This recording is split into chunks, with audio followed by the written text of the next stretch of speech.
Hey everyone, my name is Carl Hardwick from OPEX Fitness, and this is going to be my second year presenting at Coaches Congress. I'm really excited, pumped up to get back with Par and Henrik and present in this new awesome location that they set up for us.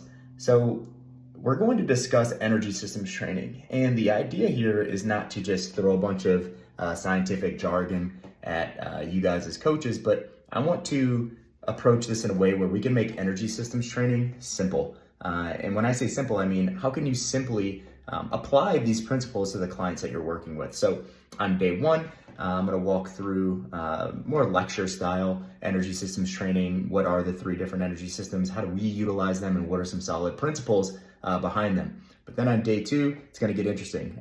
In a workshop format, we're going to actually implement all of the principles that we learned on day one in real time. So I hope to see everyone there. Looking forward to connecting and networking and meeting with everyone.